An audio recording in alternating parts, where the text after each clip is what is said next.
Chers élèves, bonjour.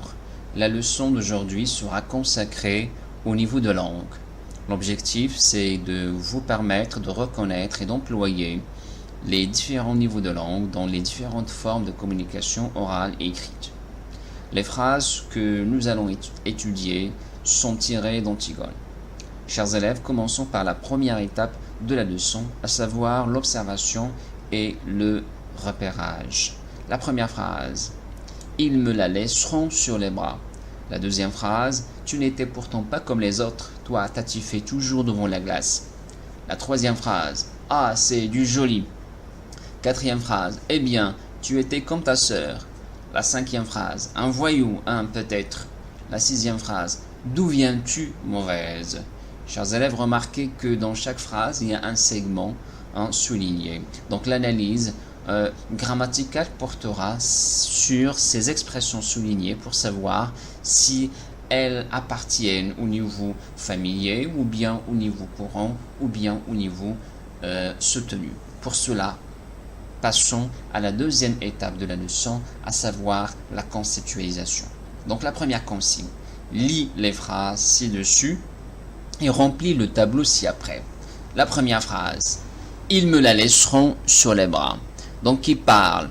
La nourrice, à qui? Antigone, de quoi? Le mariage d'Antigone, le niveau de langue familier, l'expression utilisée, ils me la laisseront sur les bras, c'est une expression familière qui veut dire quoi au niveau courant? Il veut dire que Antigone ne se mariera jamais, d'après la nourrice. La deuxième phrase. Tu n'étais pourtant pas comme les autres, toi à t'attiffer toujours devant la glace. Donc le segment souligné, t'attiffer.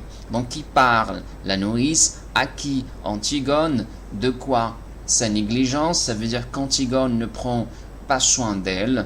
Et le segment souligné appartient au niveau familier, donc c'est un verbe familier qui veut dire t'attiffer, veut dire s'attiffer à la forme infinitive, veut dire donc s'habiller d'une manière bizarre. La troisième phrase, ah c'est du joli, qui parle la nourrice, à qui? Antigone, de quoi? De sa conduite, de son comportement.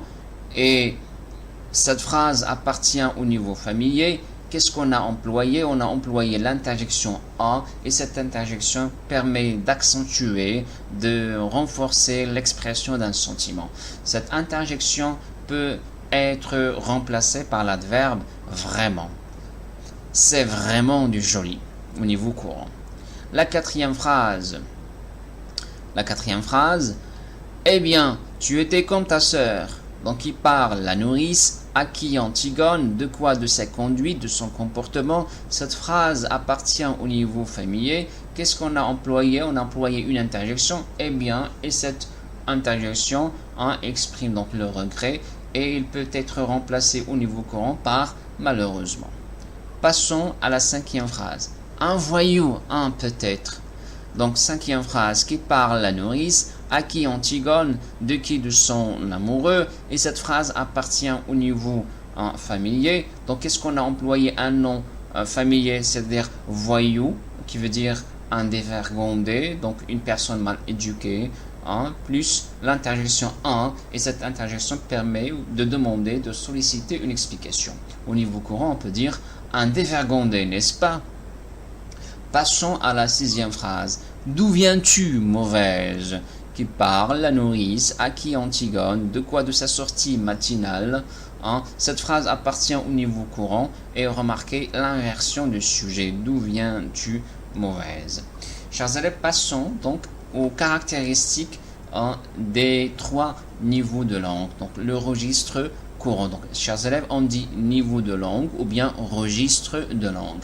Donc, le registre courant, au niveau lexical, on emploie un vocabulaire usuel, ça veut dire un vocabulaire très utilisé, généralement partagé, ça veut dire partagé par l'ensemble des locuteurs dans une langue donnée.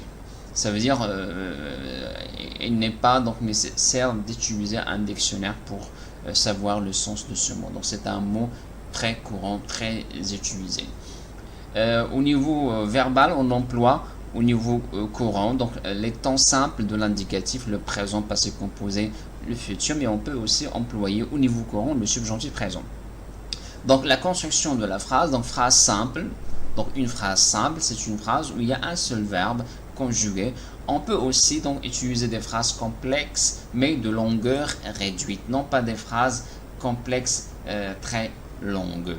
Pour le registre familier, donc on emploie un vocabulaire réduit. Ça veut dire qu'il n'y a pas une richesse au niveau du vocabulaire, ce qui fait que le locuteur se trouve dans l'obligation de répéter donc plusieurs mots dans sa communication. Donc nombreux termes d'accroche, ça veut dire les termes d'accroche, ça veut dire les termes qui permettent d'attirer l'attention, ça veut dire les interjections. Et les onomatopées, par exemple, onomatopées, ça veut dire les mots qui désignent, par exemple, un son, un bruit, par exemple, boom, pour dire, ou bien pour décrire une explosion. Les expressions imagées, ça veut dire les figures de style, ils s'emploient fréquemment au niveau familier. Les mots incomplets, les termes argotiques.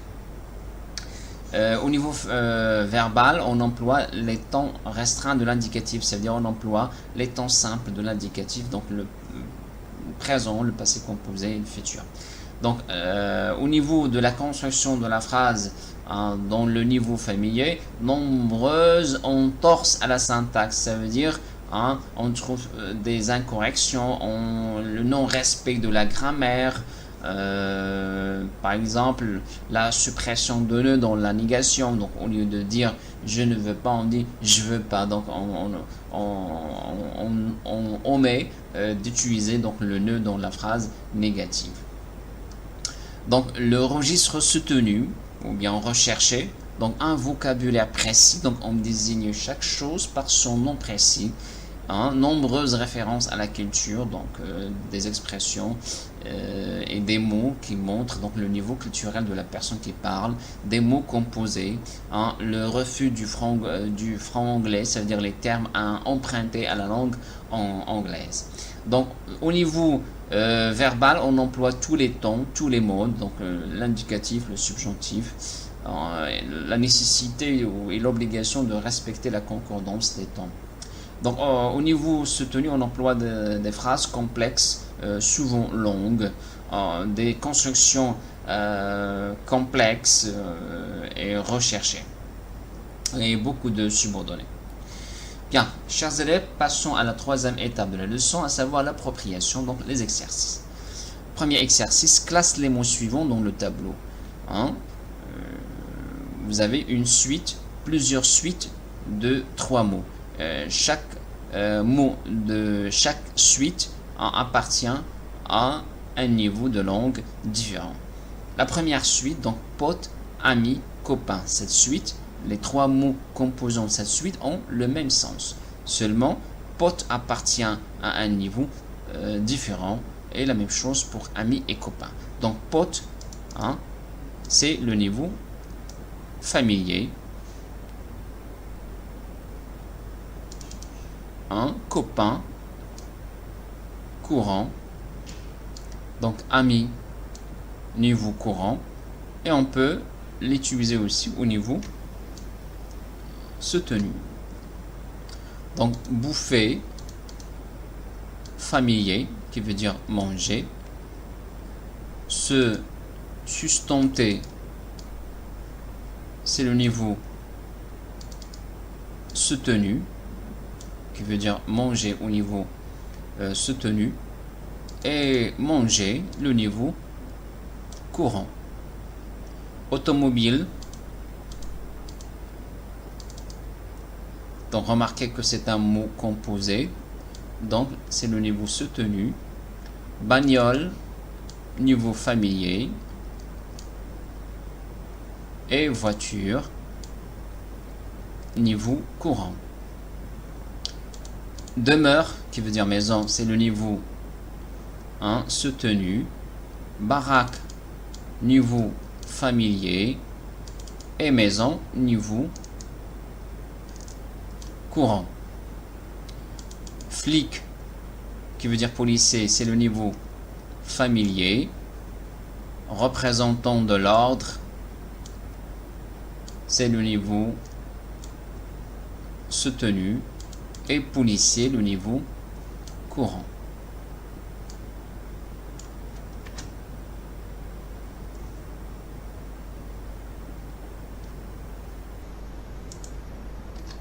Passons au deuxième exercice. Trouve les équivalents de ces mots recherchés en langage courant. Donc, promptitude, au niveau courant, ça veut dire quoi, chers élèves? Ça veut dire vitesse. Se hâter veut dire, oui, c'est ça, se dépêcher.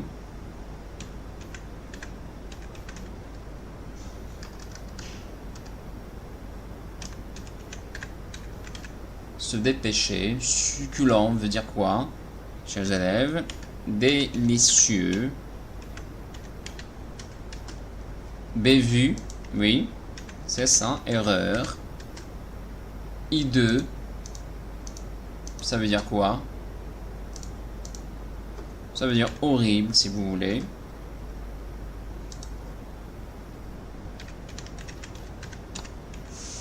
Horrible. Résider veut dire habiter.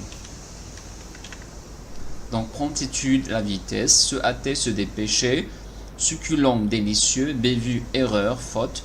Hideux, horrible. Et résider, habiter.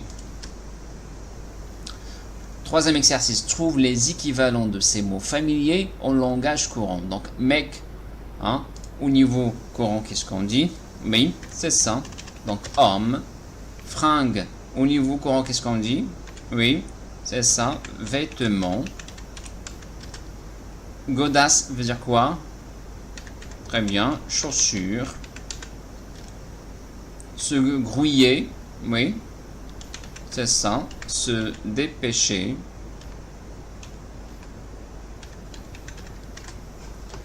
Gosse. Oui, très bien. Exact. Enfant. La piole. Oui, chambre. Et boucan. Bruit.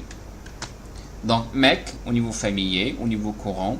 Donc, on dit homme, fringue, vêtements, godasse, chaussures, se grouiller, se dépêcher, gosse, enfant, piole, chambre, boucan, indique le niveau de langue de ces phrases. Première phrase, qu'est-ce qu'elle est moche? Hein? Moche, ça veut dire laide. Donc, c'est le niveau donc, familier. Hein? Moche, ça veut dire laide. Donc, c'est le niveau familier. Elle a élaboré une soirée mémorable. Donc, élaborer, un verbe, disons, soutenu. Mémorable aussi, ça veut dire inoubliable. Donc, niveau soutenu. Hein, cet avare ne nous a rien laissé. Donc, le niveau, donc courant. Il pénétra dans son véhicule. Pénétrer, entrer, remarquez l'emploi du passé simple. Véhicule, c'est-à-dire voiture au niveau soutenu. Donc, c'est le niveau soutenu. Elle a démarré à toute vitesse, niveau courant. Donc, qu'est-ce qu'elle est moche? Donc, niveau familier. Pourquoi? Parce qu'il y a donc l'adjectif moche qui veut dire laid, masculin, féminin, laide. Elle a élaboré une soirée mémorable. Donc, l'emploi du verbe élaborer et de l'adjectif mémorable qui appartiennent au lexique soutenu. Cet avare ne nous a rien laissé, donc c'est le niveau courant, donc le respect des règles grammaticales. Elle pénétra dans son véhicule, le niveau soutenu, donc l'emploi du passé simple et du mot véhicule qui appartient au niveau soutenu, qui veut dire voiture. Elle a démarré à toute vitesse, donc le niveau courant. Donc, réécrire ces phrases du langage exercice 5, réécrire ces phrases du langage familier en langage courant. J'en ai marre, j'en ai assez, ça veut dire je n'en peux plus. Ou bien je ne peux plus supporter. Je ne peux plus supporter cela.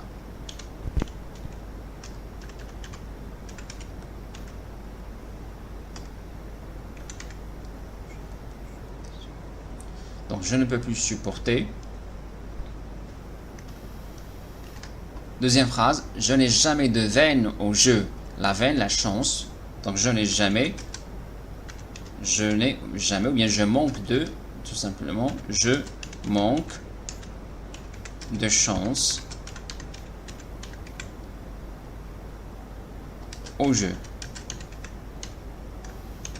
Deuxième phrase, il s'y tirait car il avait la frousse. Il s'y tirait, ça veut dire il a pris la fuite. Donc, il a pris la fuite, hein, car il avait la frousse, ça veut dire il avait peur. Il avait peur. Oui, mon frangin se marre tout le temps. Frangin, ça veut dire mon frère. Mon frère se marre, ça veut dire s'amuse. S'amuse tout le temps. Mon frère s'amuse tout le temps. Au boulot, on casse la croûte à midi. Boulot, ça veut dire au travail. Donc, au travail, on casse la croûte à midi. Ça veut dire on mange. On mange à midi.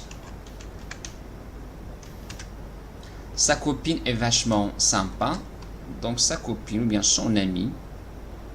Donc, son ami est très, au lieu de vachement, très sympa ou bien sympathique. Très sympathique. Donc, j'en ai marre au niveau famille, au niveau courant, je ne peux plus supporter. Je n'ai jamais de veine au jeu, je manque, plutôt, donc je manque de chance au jeu, donc la veine, la chance. Il s'y tirait car il avait la frousse, il a pris la fuite car il avait peur. Mon frangin se marre tout le temps, mon frère s'amuse tout le temps. Au boulot, on casse la croûte à midi, au travail, on mange à midi. Sa copine est vachement sympa, son ami est très sympathique. Donc, réécrire ces phrases du langage soutenu dans le langage courant. Donc, nous résidons dans cette somptueuse demeure. Au niveau courant, on peut dire, hein, nous habitions dans cette belle maison. Son ami est incomparablement aimable. Donc, son ami est gentil. Au niveau courant, tout simplement. Son ami est gentil. Prendrons congé après le souper, hein, veut dire nous partirons après, hein, le dîner. Quatrième phrase, elle a apprécié ses mets succulents. Donc, apprécier, donc aimer, donc elle a aimé. S'aimer, c'est-à-dire ses repas, ou bien ses plats, hein, succulents, c'est-à-dire délicieux. Donc, elle a apprécié ses mets succulents, elle a aimé ses plats délicieux. 5. Ce brigand a dérobé tout l'argent. Brigand, voleur, ce brigand a volé tout l'argent. Dérober, ça veut dire voler. Chers élèves, c'est la fin de la leçon. Je vous dis comme d'habitude, portez-vous bien et à la prochaine séance.